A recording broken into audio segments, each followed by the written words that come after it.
Bismillah. Assalamualaikum warahmatullahi wabarakatuh. Alhamdulillahi rabbil alamin. Alhamdulillahilladzi an'amana bi ni'matil iman wal islam. Asyhadu an la ilaha illallah wahdahu la syarika lah. Wa asyhadu anna Muhammadan abduhu wa rasuluhu la nabiyya wa la rasula ba'dah. Raditu billahi rabba wa bil islami dina wa bi Muhammadin nabiyya wa rasula. Ikhwani fillah rahimakumullah. Sama-sama kita kembali dipertemukan oleh Allah Subhanahu wa taala dalam rumahnya ini. Pertemuan yang insyaallah akan membawa kebaikan untuk kita. Kebaikan di dunia dan kebaikan di akhirat kelak. Insyaallah. Karena memang tidak ada majelis yang mana majelis itu sangatlah disenangi oleh Allah Subhanahu wa taala dan juga disenangi oleh setiap makhluk Allah yang lain, termasuk malaikat-malaikatnya Allah Subhanahu wa taala. Ya, melainkan ya majelis ilmu, melainkan majelis yang dikenal dengan majelis ta'lim. Majelis di situ disebutkan, diingatkan tentang kebesaran Allah Subhanahu wa taala. Di dalam majelis tersebut, majelis yang mengingatkan orang-orang hamba-hamba Allah Subhanahu wa taala untuk mendekatkan diri kepada Rabb, kepada Ilah, kepada Rabbul Alamin, kepada Allah Subhanahu wa taala. Maka dari itu hendaknya kita tingkatkan rasa syukur kita kepada Allah Subhanahu wa taala di saat kita masih diberikan kecondongan hati untuk dapat menghadiri majelis ini. Setelah tadinya kita melaksanakan sebuah kewajiban merupakan salat subuh berjamaah, kita isi waktu kita menjelang syuruk dengan bermajelis ilmu. Ini pastinya amalan ibadah yang sangat luar biasa besar di sisi Allah Subhanahu wa taala. Saudaraku yang dirahmati Allah Subhanahu wa taala, tidak semua orang bisa melaksanakan salat subuh. Tidak setiap orang muslim mampu dengan mudah melaksanakan ibadah salat subuh. Di antara salat yang memang berat dilakukan adalah itulah salat subuh dan salat isya. Berat dilakukan oleh siapa? Berat yang dilakukan oleh mereka-mereka yang sudah ada sifat kemunafikan di dalam hatinya. Berat bagi mereka yang ada nilai-nilai nifaq di dalam jiwanya. Sebagaimana telah disampaikan oleh Rasulullah sallallahu alaihi wasallam dalam hadisnya yang sahih. Inna asyaddas salati 'alal munafiqin. Sesungguhnya salat yang paling berat dilakukan oleh orang-orang munafik adalah yaitu salat isya dan subuh. Maka ketika kita dapat menjalankannya dengan mudah, maka di situ alhamdulillah kita bersyukur kepada Allah. Kita masih memiliki iman yang sempurna insyaallah. Kita masih memiliki iman yang baik, yang benar. Cuma nanti kita sangatlah diperlukan untuk mempertahankan keimanan tadi, keistiqomahan tadi. Karena memang untuk menjalankan ibadah kepada Allah Subhanahu wa taala itu punya tantangan, punya rintangan, punya cobaan-cobaan. Yang kalau kita mampu menghadapi rintangan dan cobaan tersebut, insyaallah akan mendapatkan hasil yang memuaskan di dunia dan di akhirat. Dan kita harus yakini bahwa al-jaza'u min jinsil amal. Setiap pahala itu, setiap imbalan akan disesuaikan dengan amal perbuatan kita. Kalau memang kita melakukan kebaikan, pasti Allah akan membalas dengan kebaikan. Ketika kita melakukan sesuatu di luar dari kebaikan, berarti maknanya adalah melakukan sebuah keburukan yang dilanggar oleh syariat, yang dilarang oleh syariat. Maka keburukan pula yang akan kita peroleh. Dan kita juga perlu garis bawahi bahwa setiap amal yang dilakukan dengan payah, dengan susah, banyak tantangan dan cobaan di dalamnya di saat melaksanakannya, maka di saat itu pula Allah akan menyediakan kepada kita pahala yang lebih besar pula, pahala yang lebih berat pula, pahala yang sangatlah agung. Sebagaimana yang telah kita ketahui bersama, al-ajru ala qadril masyaqqah. Pahala itu, imbalan itu sesuai dengan kepayahan, kesusahan, sesuai dengan kadar kesusahan di saat beramal. Makin payah, makin susah, makin sulit, makin berat, makin besar pahala. Ini semestinya harus menjadi dorongan untuk kita untuk dapat selalu istiqomah dalam mengerjakan sebuah amal walaupun amal itu susah. Bukan di susahnya yang kita lihat, tapi ganjaran pahala yang Allah sediakan di sebalik kesusahan di saat kita beribadah. Ini harus kita ingat selalu, bahwa ternyata setiap kepayahan di saat beramal itu akan lebih berat pula, akan lebih besar pula pahala yang akan Allah sediakan. Al-ajru ala qadril masyaqqah. Pahala itu, imbalan itu akan diperoleh sesuai dengan kadar kepayahan yang dia dapatkan di saat dia melakukan amalan.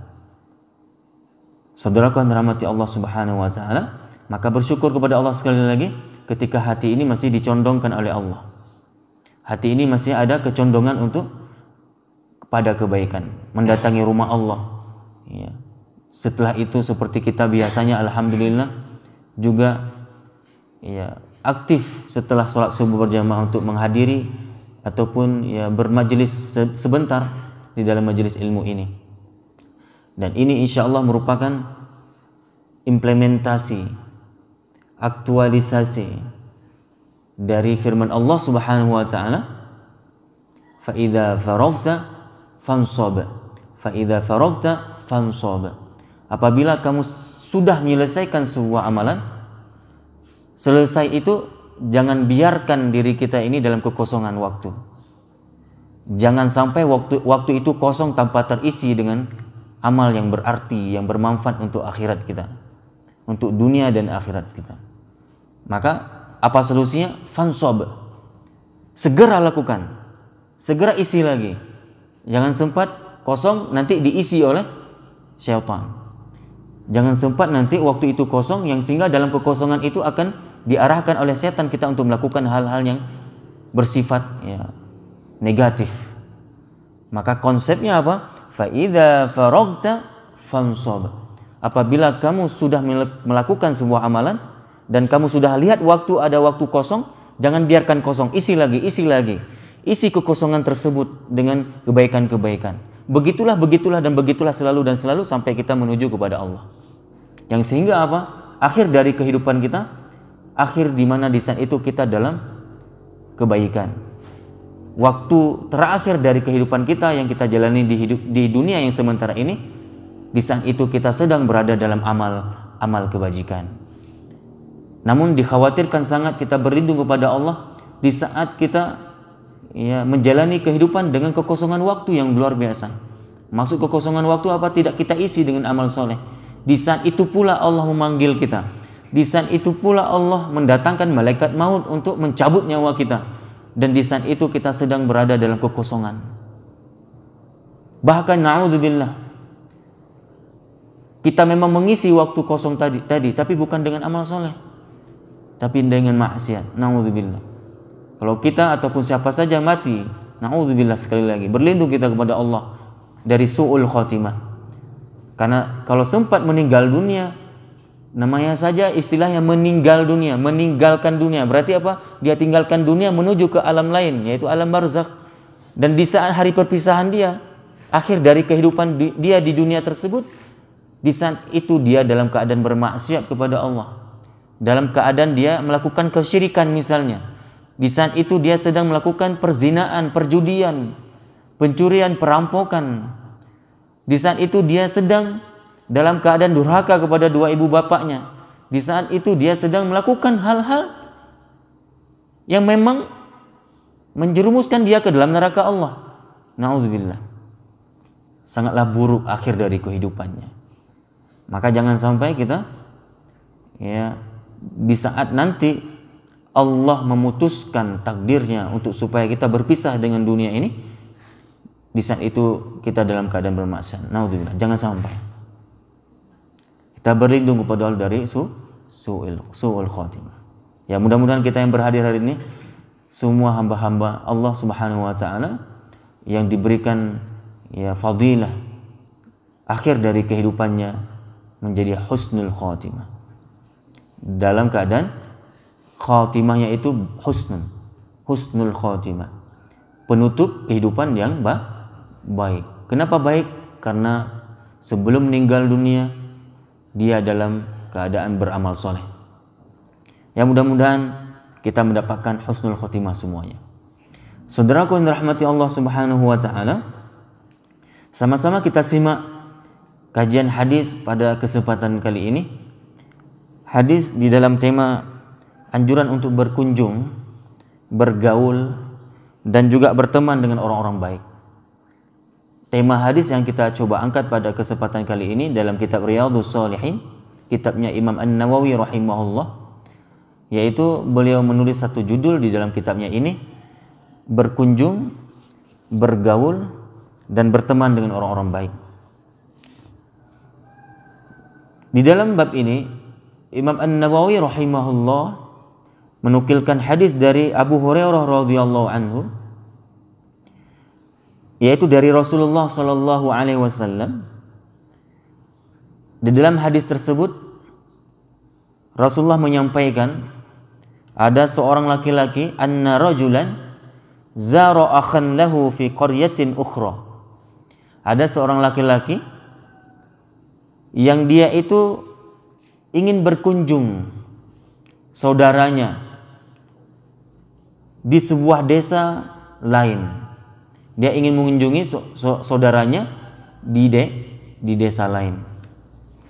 Annar rajula zara akhan lahu fi qaryatin ukhra fa arsadallahu ta'ala ala madarajatihi malakan falamma ata alaihi qala aina turid. Ya, ini. Jadi kemudian di dalam perjalanan orang tadi, perjalanan menuju ke tempat saudaranya untuk berkunjung, Allah Subhanahu wa taala mengutuskan malaikat. Allah Subhanahu wa taala mengutuskan malaikat untuk bertemu dengan si seseorang tadi yang memiliki tujuan untuk berkunjung kepada tempat saudaranya yang jauh dari desanya. Jadi kemudian Allah Subhanahu wa taala mengutuskan malaikat untuk mengawasinya di tengah perjalanannya. Perjalanannya adalah perjalanan seorang laki-laki tadi yang bertujuan untuk mengunjungi saudaranya. Kemudian setelah malaikat itu bertemu dengan orang itu, malaikat bertanya, qal aina turid. Malaikat bertanya kepada laki-laki yang ingin melakukan perjalanan ini, mau ke mana engkau? Hendak ke mana kamu? Dia menjawab, uridu akhan li fi hadhil qaryah. Saya ingin mengunjungi saudaraku yang tinggal di desa ini. Saya ingin mengunjungi saudaraku yang tinggal di desa ini. Kemudian malaikat itu pun bertanya lagi, qal hal laka alaihi min ni'mati tarubbuha alaihi. Apakah ada keuntungan duniawi yang ingin engkau dapatkan darinya?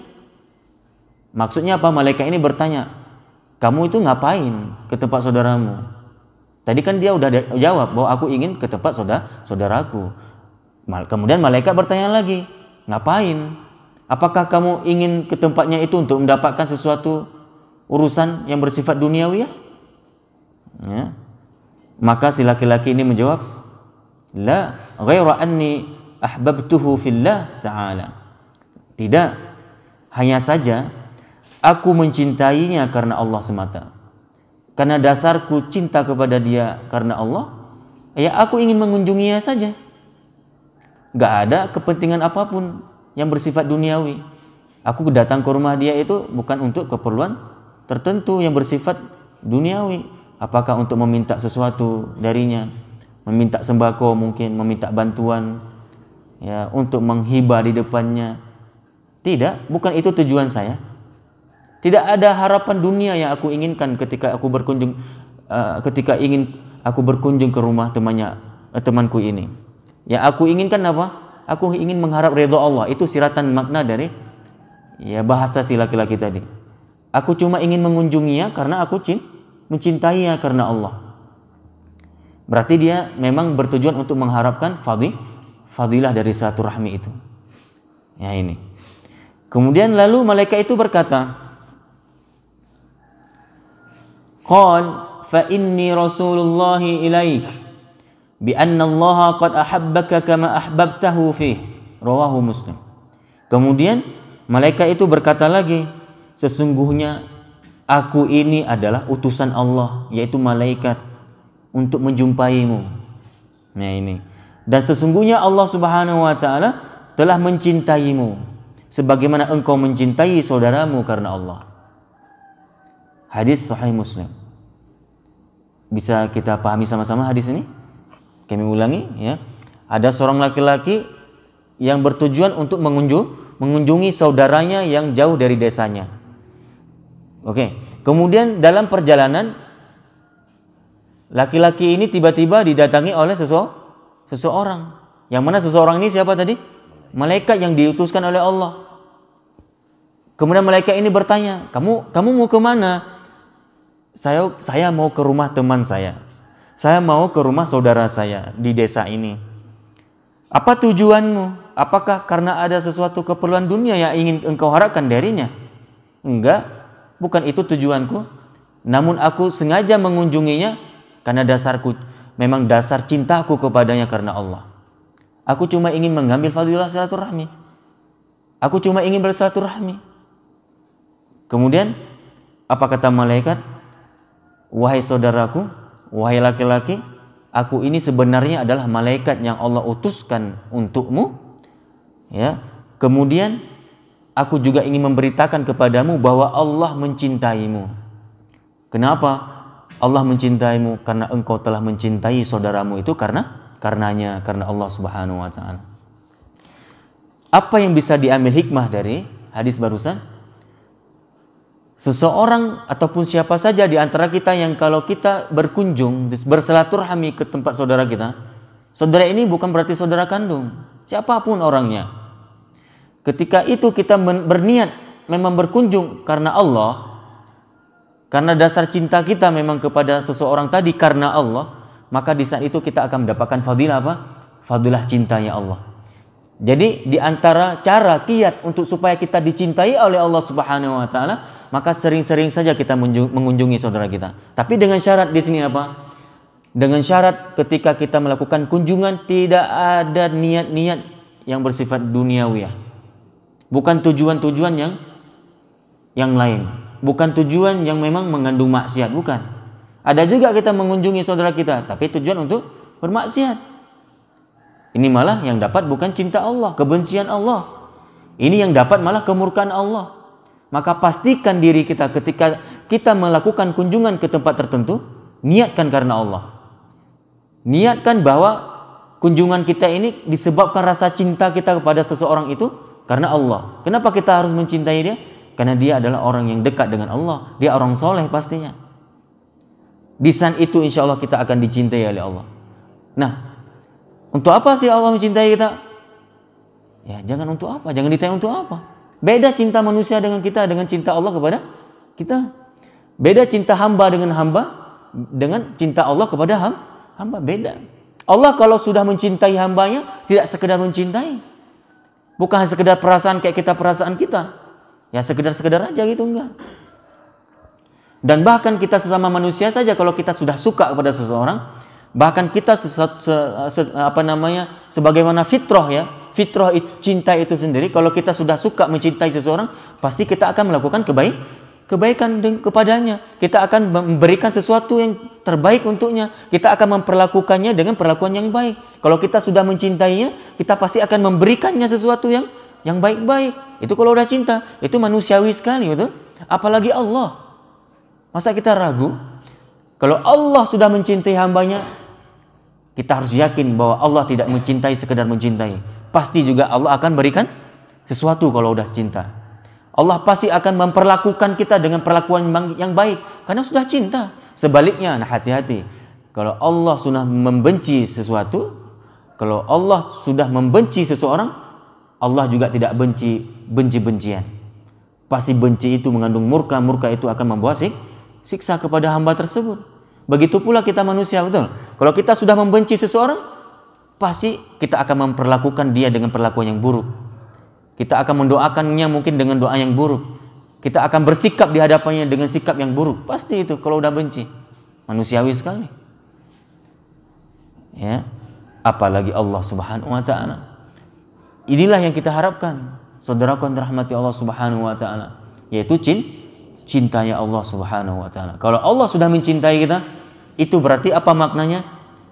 Allah akan memperlakukan kita dengan perlakuan yang baik. Karena orang yang mencintai Allah, kalau sudah mencintai, pasti dia akan melakukan sesuatu ya dengan sesuatu yang baik. Apa itu? Dia akan tempatkan kita di tempat yang baik, yaitu di dalam surganya. Ya ini, wallahu a'lam bishawab. Jadi dari hadis tadi kita bisa ambil hikmah, dianjurkan untuk mengunjungi saudara-saudara karena Allah. Harus pakai karena Allah. Kemudian persaudaraan karena Allah di atas ikatan darah dan nasab ataupun keturunan serta berbagai kepentingan. Nah, jadi besarnya keutamaan cinta karena Allah. Ya, orang yang mencintai karena Allah, di antara pahalanya apa? Pahalanya apa? Mencintai seseorang karena Allah. Apa pahalanya tadi? Allah akan mencintai kita. Kemudian di sini juga bisa kita ambil hikmah, barang siapa yang mencintai karena Allah, maka Allah akan mencintainya, ya. Dan saudaraku yang dirahmati Allah Subhanahu wa taala, kita padai dengan satu hadis lagi dari Abu Hurairah radhiyallahu anhu, bahwasanya Rasulullah sallallahu alaihi wasallam bersabda, "Man 'ada maridan aw zara akhan lahu fillah, nadahu munadin." Barang siapa menjenguk orang sakit, barang siapa menjenguk orang sakit atau mengunjungi saudaranya karena Allah. Ingat, barang siapa yang menjenguk orang sakit atau mengunjungi saudaranya dengan tujuan untuk bersilaturahmi. Tapi ingat, karena apa tujuannya? Karena Allah. Barang siapa yang menjenguk orang sakit atau mengunjungi saudaranya karena Allah, maka akan ada penyuruh, yaitu malaikat yang berseru kepadanya. Kepada siapa? Kepada orang yang berkunjung tadi. Apa seruannya? Semoga kamu bahagia. Bi antibta, kata malaikat. Semoga kamu bahagia. Semoga wataba mamsyak. Semoga menyenangkan perjalananmu. Wa tabawwa'ta minal jannati manzilan. Dan semoga kamu ya mendapatkan rumah di dalam surga. Ini kata malaikat. Saya ulangi. Jadi barang siapa yang menjenguk orang sakit atau mengunjungi saudaranya karena Allah, maka akan ada penyuruh, yaitu malaikat yang berseru kepadanya, "Hei wahai fulan, yang engkau sedang melakukan kunjungan kepada saudaramu yang sedang sakit. Hei fulan, hai fulan yang sedang melakukan kunjungan kepada saudaramu, walaupun bukan karena dia sedang sakit." Berarti untuk silaturahmi. Apakah dia sedang sakit atau tidak sakit? Apa kata malaikat? Semoga kamu bahagia. Semoga menyenangkan perjalananmu ini. Maksudnya apa? Semoga perjalananmu ini akan membawa kesenangan untuk dunia akhiratmu. Dan kamu telah menyiapkan sebuah rumah di surga.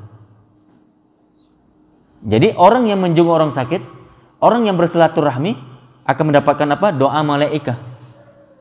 Apa doa malaikat? Kita akan mendapatkan kebahagiaan, kita akan mendapatkan kesenangan, dan juga kita akan mendapatkan rumah di dalam surga. Hadis ini adalah hadis yang diriwayatkan oleh Imam At-Tirmidzi.